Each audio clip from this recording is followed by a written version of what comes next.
Nearly 400 children have been convicted of murder in the UK in the last 2 decades.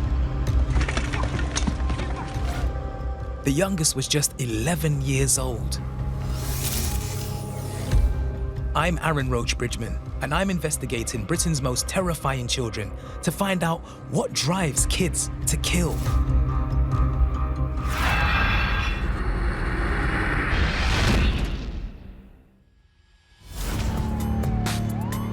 In 2016, there was estimated to be upwards of 3,500 young people operating in over 200 gangs in our capital. And police now believe that gangs are responsible for over 20% of violent crime in London. Today, a section of the busy High Street was cordoned off as police gathered evidence from last night's stabbing. In a frightening twist, gang warfare has now spread from the street to the internet. In September of 2015, 4 gang members chased down 17-year-old rival gang member Marcel Adai. They stabbed him to death only meters away from his home in East London after an ongoing rap video feud. Marcel made attempts to escape, but when he tripped and fell, he was set upon by the rival gang who kicked, punched, and stabbed him 14 times. It was a devastatingly violent and brutal murder, and the victim, Marcel Adai, had no chance at all. They showed no mercy. I just got a phone call from somebody saying, oh my God, the ambulance are there, the ambulance, I don't think he's gonna live. I got a text from Dad telling me, can you please come? And as soon as I got that, I knew deep down.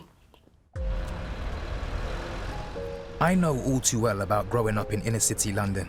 I was like many youths around crime, gangs, and I hung out with the wrong crowd at times. But nowadays it seems to have been taken to a whole new level.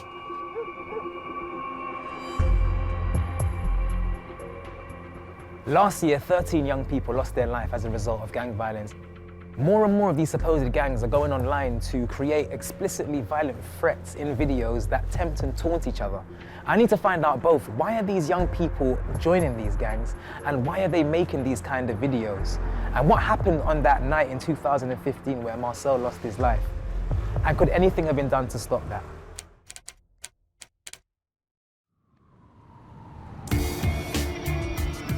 London gangs, like many inner city gangs, are territorial by nature and divided by postcode areas and streets.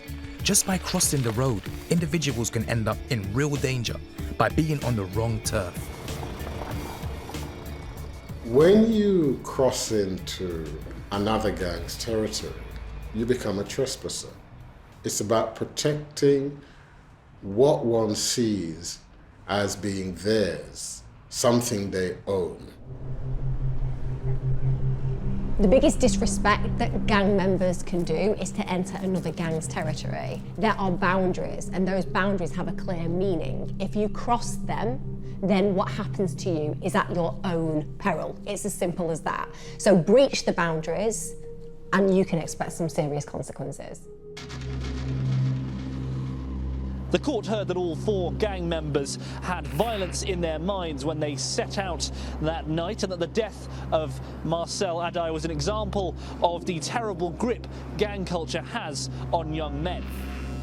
The killers Sheku Jalloh, Sadiq Adebayo, Mama Faye and Raquel Rogers were members of the Fellows Court gang who hailed from an area east of the Kingsland Road.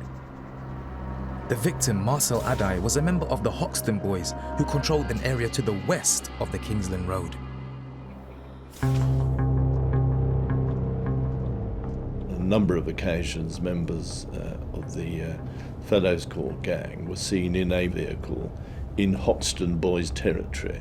People would be armed, people would be issuing threats, and instances like that demonstrated that this was a long-established and really quite keen and intense rivalry between the two gangs.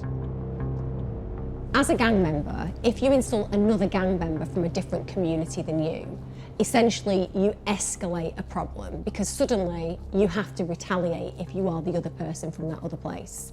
And that means that it's a constant one-upmanship.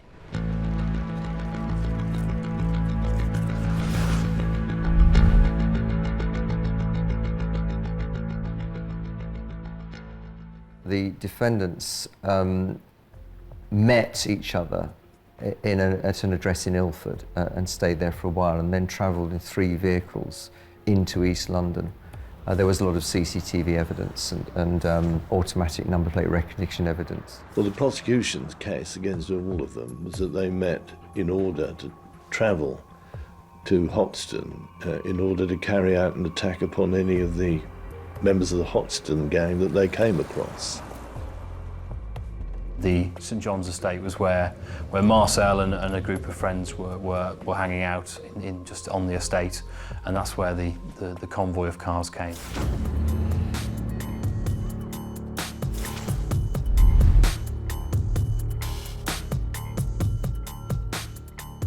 A bottle was thrown at the vehicles, at which point some of the occupants of the vehicles got out, and then the confrontation took place. The evidence, I think, didn't indicate or identify precisely who it was who'd thrown the bottles, but the suggestion was that it came from the group of which Marcel was a member.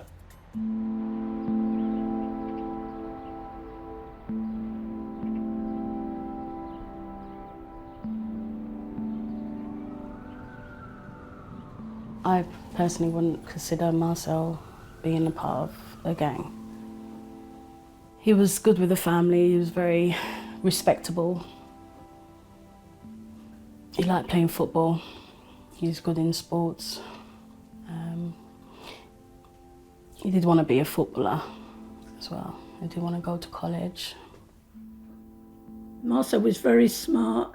Sometimes he would help his friends at school to do their homework and that. They used to come to the house, they were very nice. They come in and said, "Hello, Nanny, how are you today?" And I used to say, "I'm all right, how are you?"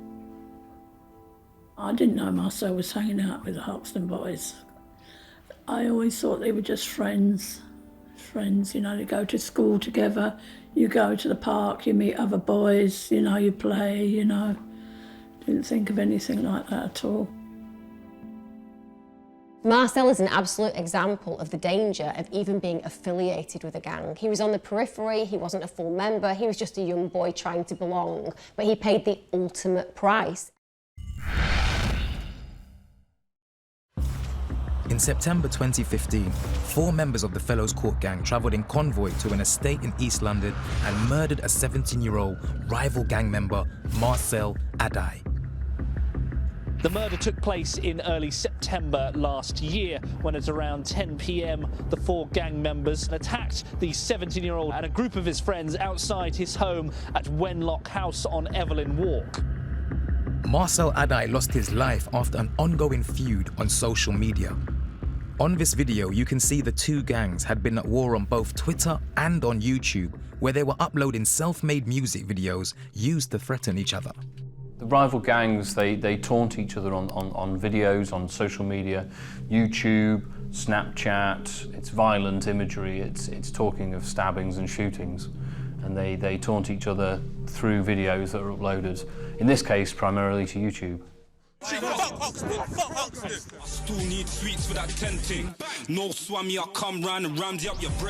The video seen here, produced by the Fellows Court gang, features explicit threats of violence and insults relating to the Hoxton area. Rival gang members seeing this would interpret the lyrics as direct taunts aimed at them. No gang member wants to be dissed publicly on YouTube, so of course it's going to be filmed. But you will find that they will themselves in turn, you know, create their own videos in response. So one of the ultimate crimes that you can do to a person in a gang is disrespect them. If you disrespect them online, everybody gets to see it, and that person's going to take that humiliation and anger, and they're going to find somebody to take it out on. And in this case, Marcel was the person who found themselves that victim. You can see Marcel in the background of this Hoxton Boys video, which also features violent threats. Although he never raps himself, by featuring he's associated himself with the Hoxton Boys, and Fellows Court members would see him as part of the gang. The posting of videos on YouTube by young men who might well be perceived as gang members or gang associates is now such a well-known problem in London that the Metropolitan Police themselves are taking an active interest in monitoring social media in general and YouTube in particular. Their view is that they are responsible for provoking serious incidents of violence on the streets of London. On September 5th, 2015, after an ongoing feud between two East London gangs, one side travelled to the other's territory, where they were met with bottles being thrown at them.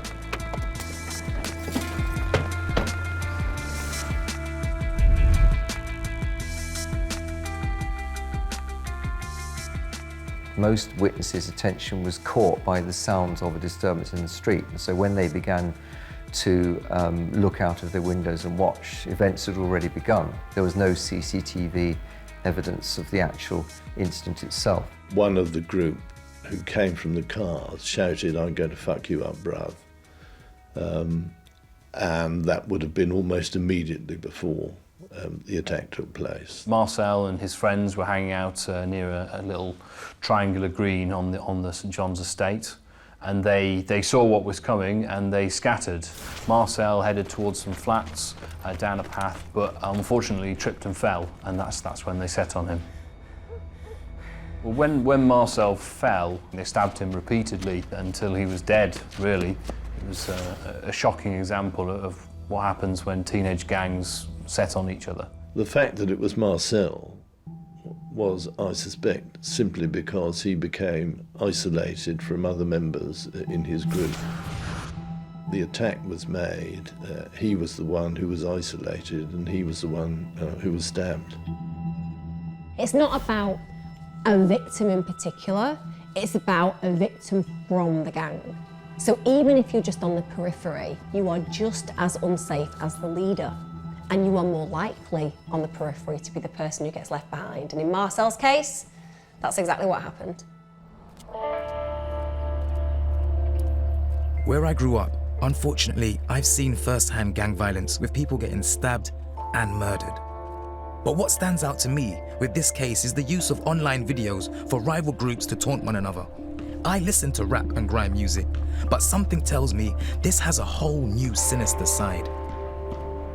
I've seen plenty of examples of YouTube rap videos. The point is to taunt your rival, whereas perhaps years ago you would do that in the street or by some other means. Now you can take to YouTube and you'll have a wider audience, but you can get direct to the people that you're trying to taunt. While social media is a great place and great space, it's also very dangerous and dark. The truth is that one comment can escalate into something that causes tragedy. And when it comes down to gang mentality, it's a perfect platform for abusing one another. But unfortunately, you don't realise the impact that those words or music or situations are having on the other people, and it can cause completely tragic consequences. Now when I look at the videos of seeing Marcel in music videos, I see that he's always in the back. He's never in front. He's not talking, he's not rapping or anything. He's in the back. And when I even look at him, I realise it's like he's out of place. It's not how I see him, because he's more, caring. And looking at it's like a shock. One of the big misconceptions that people have about gang members is that their families are aware of their affiliation. I think that's really sad because that puts the blame on the families. Very often these are just young boys or young girls who want to feel important and want to belong or have some contact with those who do. So I think that we have to readjust our understanding of the families who are affected by gang crime, because very often they are completely unaware that their child is affiliated. And that's why they can't even reach them, because they don't know. In this escalating feud, what appears to have been the final straw was a video made by the Hoxton boys. They were taunting one of the Fellows Court group, Raquel Rogers, who had actually been attacked by one of his own gang members, a chap called Sosa. The rumour was that there'd been some sort of rivalry between Sosa and Raquel Rogers, which had ended up with Raquel Rogers being injured. And the Hoxton boys, it would appear from the videos, were mocking Raquel Rogers for having been injured at the hands of Sosa. They were threatening Raquel Rogers, saying, "We're going to finish off the job that Sosa started, so we're going to come and kill you." And that's through that YouTube video that really sparked off the violence that ended up with Marcel dying. I think it's a lot to do with face, saving face. It's that immature, adolescent, macho culture which demands that I can't be seen in public to back down.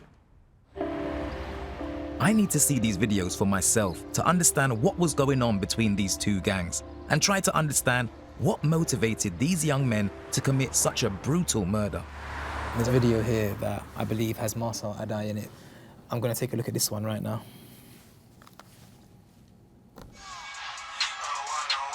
Watching this video, you immediately get a sense of the territorial nature of the gang from the imagery and lyrics they're using.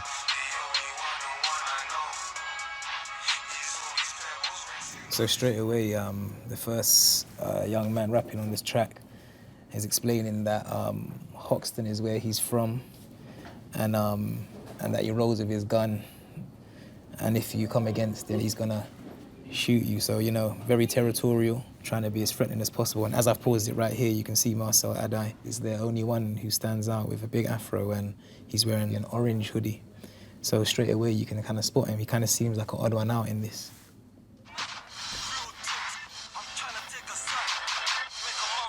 Hold on, wait, what did he say? He said...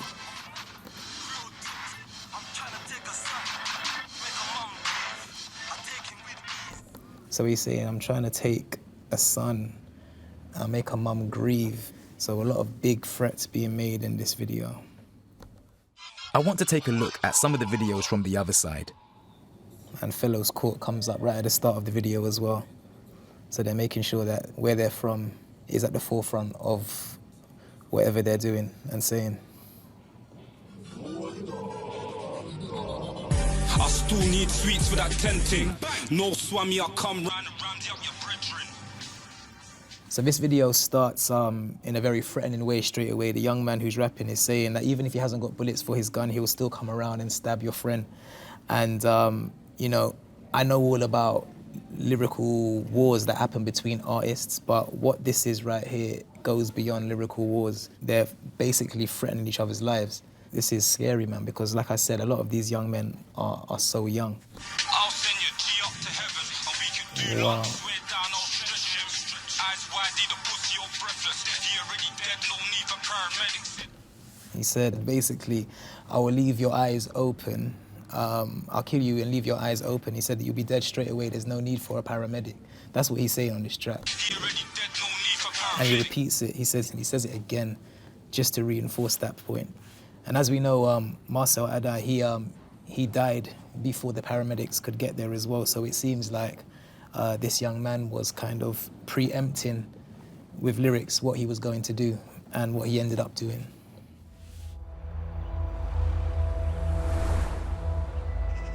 Oh, the day of Marcel died, he went out about 5. Come out and give me a hug. Danny, I'll see you later. If you need me, call me. He was upstairs with his sister, having a chat with her, talking about school, how she should be a good girl for school, and saying I'd be a good girl for your mum, nanny, granddad. Marcel never mentioned anything, any rivalry, nothing to me.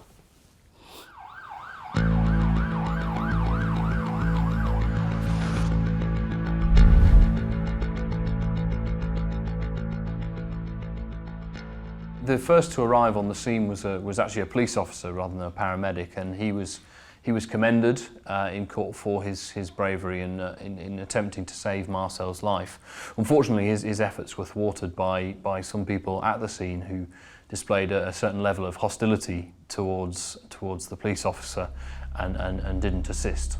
Marcel at that stage was in the last moments of his life. He was very seriously injured. The sort of injuries that can be inflicted after a knife attack of this type mean that the paramedics very often have very limited scope with what they can do. Marcel Adai suffered significant stab wounds, severing at least one major blood vessel, which unfortunately and tragically inevitably led to him dying quite swiftly.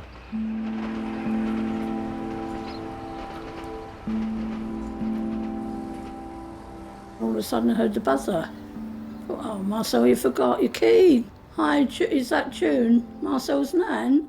We're Marcel's friends. We've just come to tell you. Something bad has happened to Marcel. I said, what's happened? Where is he? Come. I was crying. I said, what's the matter? What's the matter with Marcel? She said, I don't know. And then when I got round the corner, I saw a tape, load of police cars. Let me through. I'm Marcel's nan, I've got to go through. No, I'm sorry, madam, you can't come through. And then another police officer came over and whispered in his ear, said, we're sorry, but your grandson's dead. I got a text from Dad telling me, can you please come? And as soon as I got that, I knew deep down, I had a feeling. And I had in my heart, I knew Marcel, something was wrong with Marcel. My dad told me.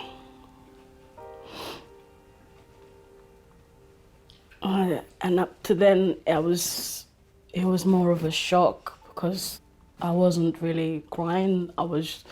I didn't believe it. I didn't believe it.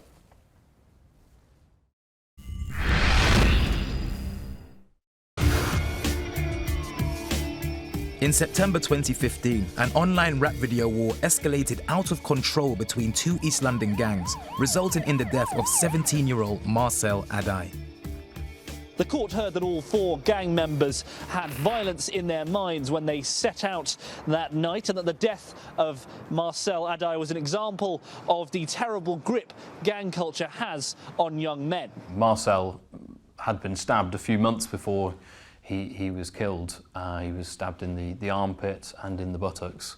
But he didn't want to talk to the police about it, and he didn't want to do anything about it, so he refused to cooperate with the police on that matter. He came back from the park and he was with his friend riding the bike. They came after him. When he was injured, he was bad that time. He had to stay in hospital for over a week, and he was in agony. Horrible, horrible.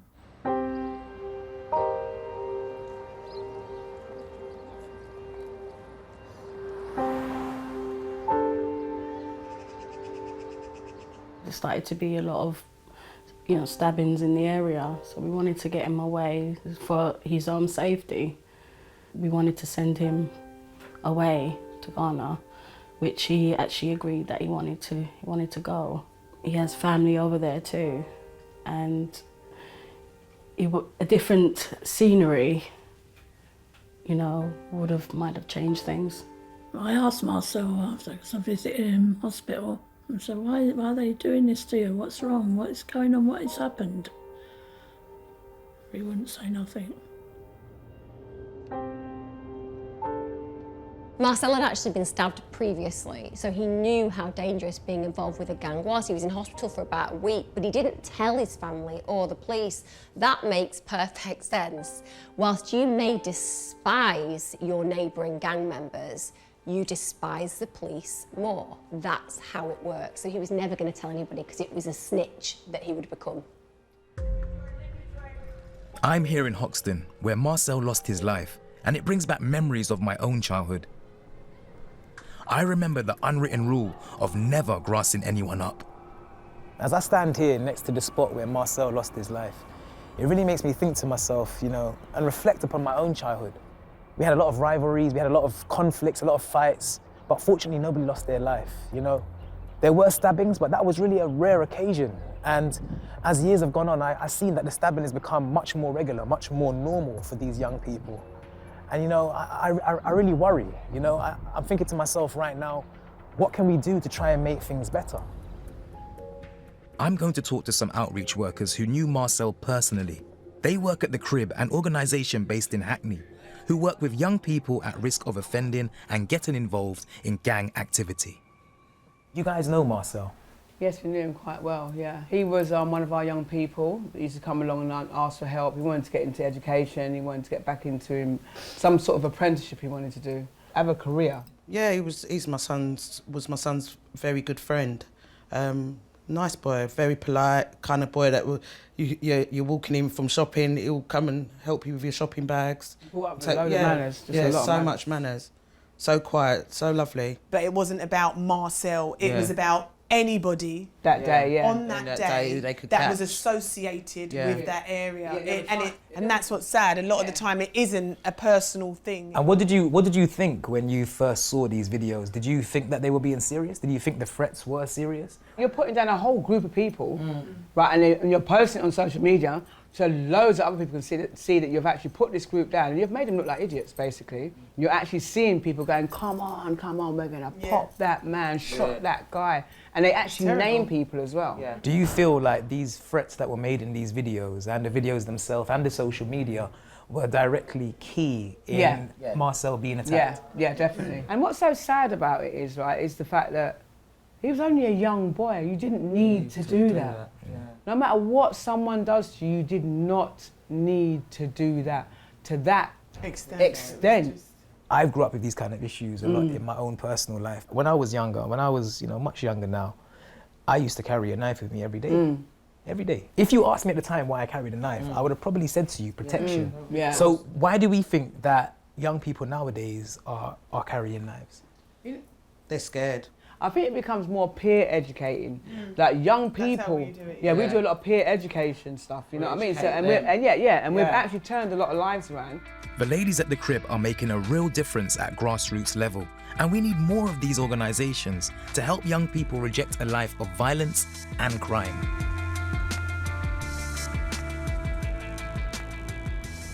Lots of young people who are in gangs, they know that there's criminal behaviour going on.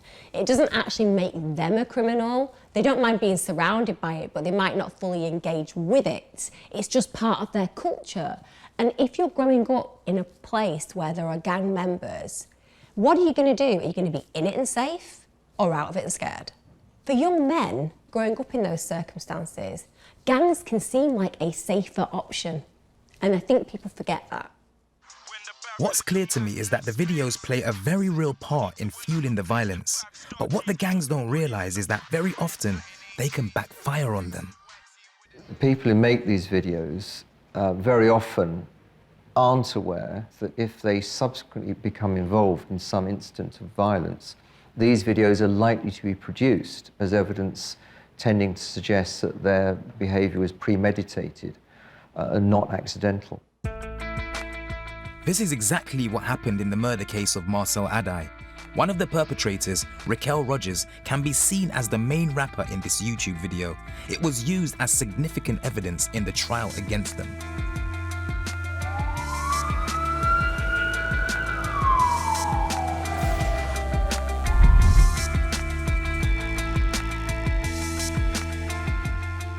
Within a few days of the murder, the police rounded up a number of known suspects who they believed had been involved. Faye, Jallow, Rogers and Adebayo were brought in and questioned and ultimately charged. On the 8th of March 2016, the trial began at the Old Bailey Court in London. 7 gang members stood accused of killing Marcel. Well, the 7 defendants accused of this particular offence all pleaded not guilty.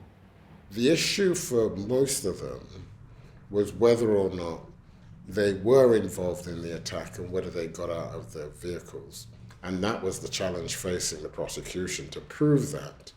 Who got out and who did what? The 4 who were convicted of the murder said that in their defence that they were in the cars, they admitted being at the scene and part of the convoy, but they said that they stayed in the car and weren't part of the attack and therefore couldn't be guilty of murdering Marcel.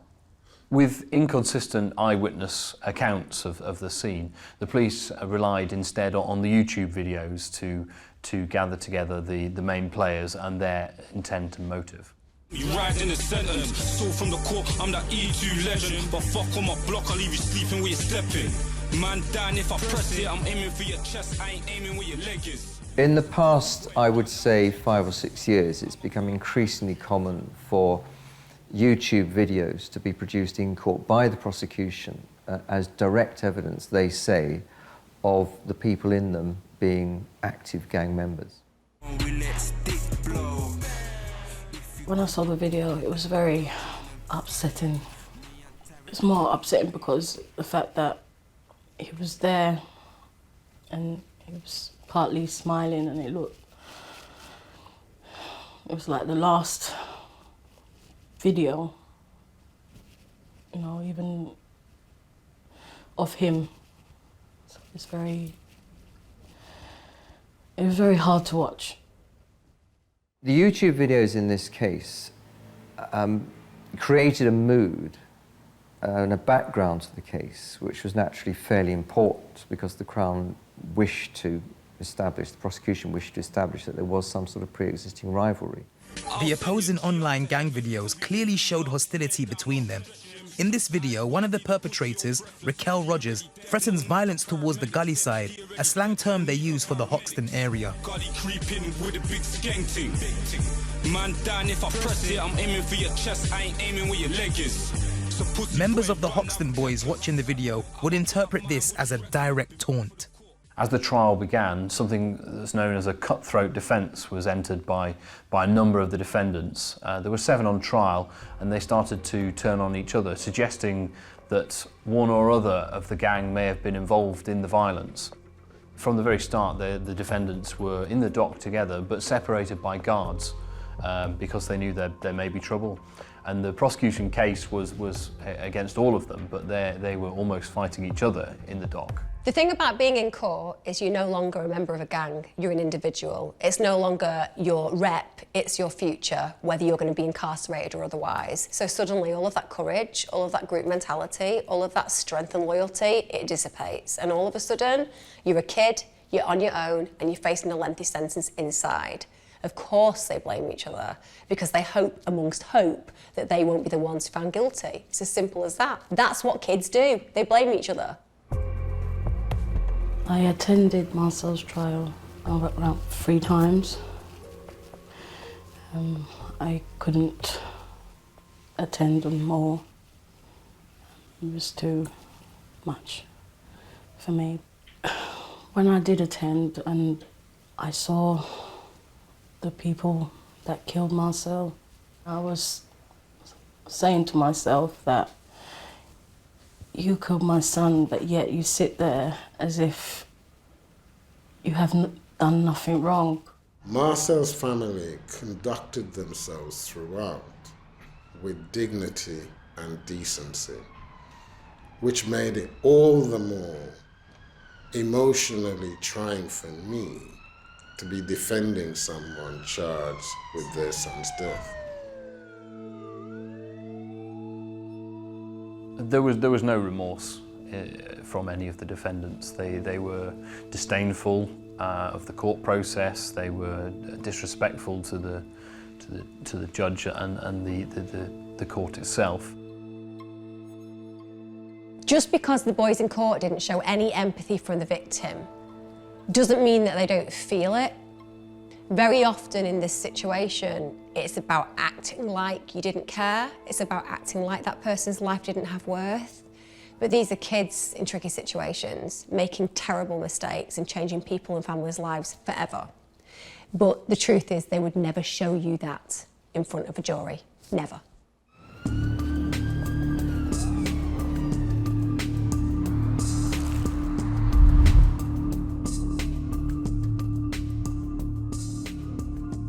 It's always a very tense situation when a jury returns to deliver their verdicts, Particularly in a murder trial, if it's a verdict of guilty, it means a life sentence. Sadiq Abadeh, Momar Faye, Raquel Rogers and Sheikhu Jolla, all aged between 19 and 23, were found guilty of murdering the 17-year-old during a feud on social media. When the jury returned their verdicts, of the 7 defendants, 4 were convicted of murder. 3 of them, Rogers, Jallow and Adebayo, were given 25-year minimum terms, whereas Faye was given 22 years minimum. Those that had been found guilty started shouting threats across the dock to the not guilty 3, even in the dock just after the verdict had been delivered, with the jury still sat watching.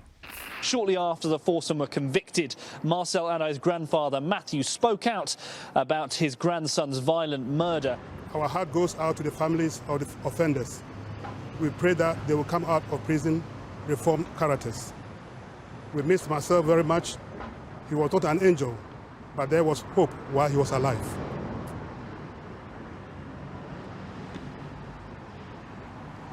The love and the efforts of the family will have seen him through the dark patch he was going through. Thank you very much. Feel like your heart's ripped apart, not able to see him grow up, probably have children. You know, it's hard. Marcel's death has affected everyone in so many different ways, especially his sister. It's very hard for her. Even yesterday she was crying a lot. She was shaking. She said, "I want my brother. Why did they kill him?"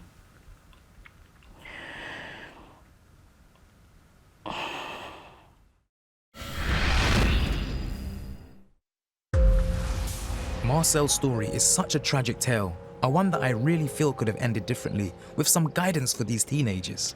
I'm on my way to meet the charity AccessUK, who help young people at risk of potentially becoming gang members. I want to hear their experiences of online violent music videos and their impact on young people today. There's been a distinct correlation between violence and music, or the influence of music to potentially cause violence. Now, do you feel this resonates? Do you believe in that theory whereby there's a direct correlation between music and violence? I don't know how direct it is, but there's definitely a correlation there. Okay. Music is such a powerful tool. It's so powerful that you can use it to manipulate people to do stuff. We listen to music, but it just depends on our mindset. I think music is powerful because you can put your point towards someone and sort of persuade them to feel this way. Okay. Some people will take it personally. Like, I know a lot of people that will listen to music and be like, okay, yeah, it's just a song. And I know people that will be like, listen to music as like motivation, as ammunition of what they want to do for themselves. I don't think you could be like a normal person and listen to a song and then go and kill somebody. Sure. If you were going to kill somebody or you was really angry, then it might make you angrier. Do you know what I mean? If you're already not angry, then you're not gonna. Do you know what I mean? Yeah. No. The one last question is, I think we done a lot of discussing about the issues that we're dealing with. Sure. But one thing I think is important is maybe thinking about solutions as well. The solution with this issue is that we'll start at home. Again, it's been brought up a few times, but that starts with parenting, basically. I don't think there's going to be any way you can stop kids listening to music. I think it's about the artists taking a reality check, and I think it's also about parents from now on showing their children what is right and what is wrong. A lot of these guys on the violent music, they're not even doing what they're saying. They're like you guys say, they're actors. It's entertainment. However these videos are interpreted, young people are still losing their lives, and I'm sure these videos play a massive part in this. I'm hoping the AccessUK founder members can shed some light on this for me. How much can we place blame on the music for the continual rise of youth violence? We know there's a definite correlation, and we know the perception that's being portrayed out there in the videos and in the songs is being kind of repeated on our streets, and people replicating that behaviour without actually understanding that it's actually a distorted version of reality. But I feel like we've always had lyrical battles. That's part of the culture of rap. But with the addition of videos and YouTubes, has that changed now the situation we have with music and made it worse? Absolutely. It desensitizes, so they don't have so much of a barrier. It's like you're seeing violence played out quite openly in songs, whether it be videos. Now the lines become blurred. So they actually believe these artists are living that lifestyle, you know, doing the things that they say on record, and they're trying to obviously copy that, you know, emulate that lifestyle, which is not really based on reality. You know, it's based on some kind of, you know, made up, you know, fantasy world. The cops can't stand me, but they can't touch me. This fantasy violent world first began back in the 90s across the Atlantic, with artists like Tupac dominating the scene. As I was beating on a cop, I heard a gun click, then a gunshot, but I wasn't hit. I can see how young people watching these videos would aspire to the image they're portraying. There's fast cars, gangs, and guns. And when you're a teenager, this kind of lifestyle seems appealing and exciting. The YouTube videos are often rap videos, and that's got a history of the American West Coast, East Coast divide. And those videos often tend to include sort of gun imagery, violence, knives, and threats, and offensive in nature. So it's no surprise that this is the medium that's chosen. If you witness online videos of young people rapping with loads of kudos, with lots of people giving them love online, loads of positive comments, they look fantastic, they sound fantastic, they seem talented, they're sat on top of a really expensive car, then saying to a young person from a poor home with a dysfunctional background, with a poor education, that's a bad choice, when their choice is that they have nothing, that's an impossible equation to sell. So of course social media is powerful, because wouldn't you prefer that? And that's the power. It's bad marketing, but it's effective marketing. It's heartbreaking to see the way in which families are affected by this kind of violent crime, especially when it seems to be driven by music. I love rap music, but I can't understand how it has just spiraled out of control. I've come to a music studio in West London to meet one of my friends, Raw Smiles. He works with young musicians and specifically rappers to encourage them away from using explicit lyrics, which can create violence in itself. Raw Smiles is a well-known rap artist in the underground music scene who went through rough times himself, but now helps to steer youths away from violence. What's happening, brother? What's going on? Long time. What's going on, brother? You all right? good? I'm good, man. Nice to see you, bro. It's been a seat, while. man. It's good. Yeah, I'm good, man. How's it going? All right, bro. Just working, grinding, you know. Yeah, man. Well, thanks for giving me some time, man, and speaking to me today. Anytime, bro. Appreciate that. A lot of people don't like to claim the title, but I feel like you're a positive role model. I'm not really trying to be a role model, bro. Like, I'm just doing what I love music, and like, I like working with kids. This is our generation, fam. They're the future, bro. So if I can do something by being a part of the community that people look up to and listen to, or be someone that's in the youth club and the youths are engaged in what I'm doing, then by all means I'm gonna help. For me, like, something that's really worrying is the violence that is happening or spilling out of music. And I've seen literally how these music videos and these rap songs can spill out into violence and even ultimately you losing your life. I feel like they need to be educated, bro. And I don't feel like even from young, I don't feel like they've been taught what they need to be taught in order to have enough respect for each other and morals and just, do you get me? So you break down their lyrics and challenge the negative concepts and get them to refocus on the positive. Exactly. I'll get their lyrics and I'll analyze it, I'll break it down and I'll ask them questions. So I'll say like, what are you talking about that for? Like, are you doing that? Not necessarily that, not all of them will tell me if they are or they're not, but I'll ask you, are you doing that? Does your mum know you're doing that? And that's what you drill home to the kids, I guess. You drill home to them as well, to choose their words carefully. Yeah, bro, think about what you're saying, bro. When I was younger, if I had someone guiding me and putting me in the right direction to change my life, it would have helped 10 times better. And I'm just trying to be that guy that I never had in it. It does seem like nowadays a lot of violence is spilling out of what things young people are saying in songs, in their videos. So let's try and build it bit by bit. And I wish you all the best of luck, man. Bro. And thank you again for speaking to me as well, man. It's Cool, always a pleasure. You ain't got to thank me, bro. It was really amazing to hear about the work that Raw Smiles does, inspiring confidence with music instead of violence. I feel like we need so much more of this, and maybe Marcel Adai's murder would have been avoided if this kind of support was available for him and other gang members. And maybe 100 years of prison time could have been avoided by the killers too.